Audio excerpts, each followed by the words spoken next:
Hey guys, and welcome back to I Confess, a little mini series here on the channel where I sit down and read you little snippets of my book because I understand that some people want to try something before they commit to buying something. So today we are already on chapter 9, so if you haven't seen parts 1 through 8, then do feel free to go check those out. Today's chapter is Away with the Fairies, and I've already told people what this chapter is about. When I put the song out, it is about my alcoholism. So it's quite a long chapter, so we're only going to read a little snippet, and that part is called Bottom of the Bottle. So let's dive in.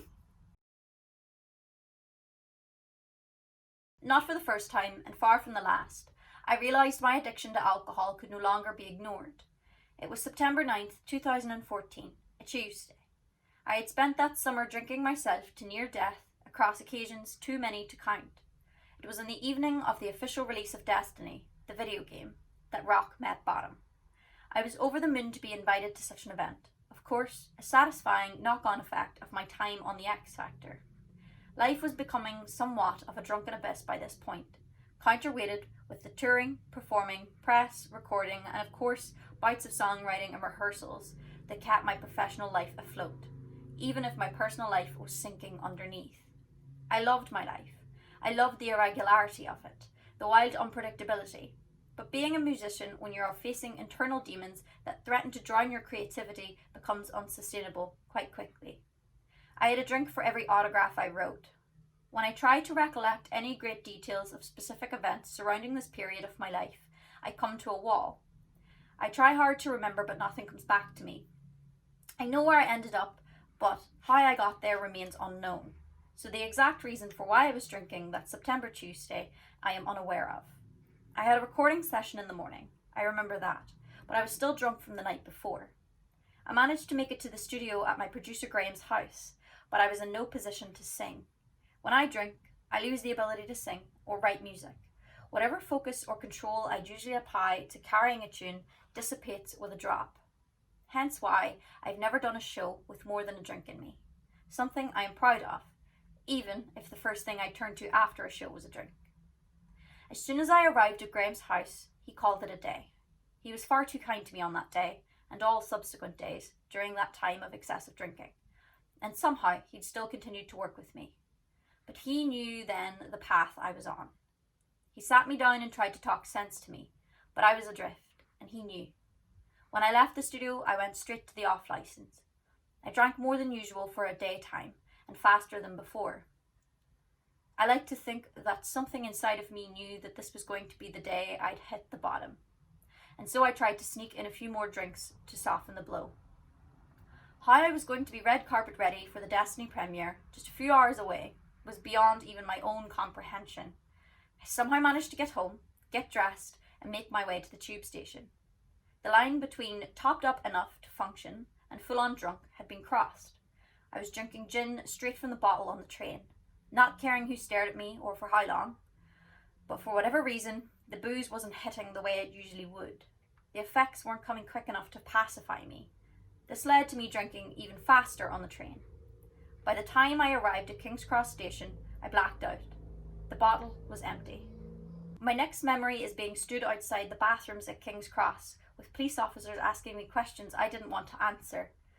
People stared, rightfully so. I was trying to explain that I was meeting someone, and I had somewhere to be, contrary to the fact that they'd just found me asleep in the toilets. Just as I could no longer hold my head up, I could see MJ, the digital music manager at my management company, entering the station. I pointed, assuring the police officers, that's him, that's MJ, he's picking me up, can I go now? Poor MJ swept me off my feet before I collapsed, with the promise to the police officers that I was going to be taken straight home. My next moment of coming to was in MJ's car. I was crying my eyes out and pleading with him not to take me back to Rick, my manager's home, where I was staying indefinitely. Why do you do this to yourself? Asked MJ, concerned but also disappointed. I didn't know the reasons why. I didn't know if I was all right either. I don't remember getting home. I don't remember coming to, and I don't remember how it made me feel. I wish I could say I felt shame, guilt and remorse, but they weren't penetrating the surface. I felt nothing because I was exhausted from feeling everything. Rick couldn't find the words but hugged me and ensured I got to my room okay. He told me later that he checked on me every 15 minutes to make sure that I was still breathing and hadn't choked on my own vomit.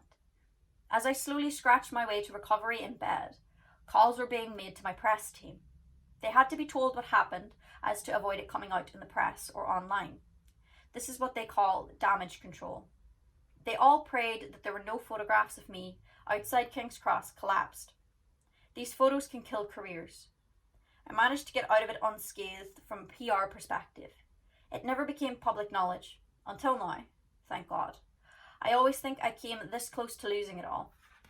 I was a role model to the fans who were starting to listen to me as an artist. My dream, but my halo had slipped off completely. I was an alcoholic at 19 years old. I needed to get help again. Alrighty, so that was a little story from Away with the Fairies.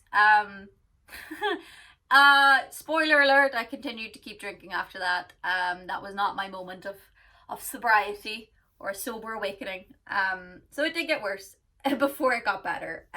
But as I've said in previous videos, I am now sober and I've been in recovery for 5 years. So it's reading stories like that that make you realize like drinking was never all it was cracked up to be in my mind back then. So it reminds me why drinking isn't good for me.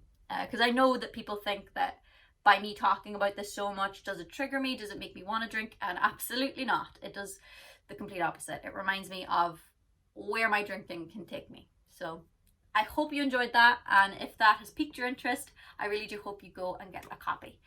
So thank you so much for watching. And I hope you're having a happy, happy day. Okay. Bye.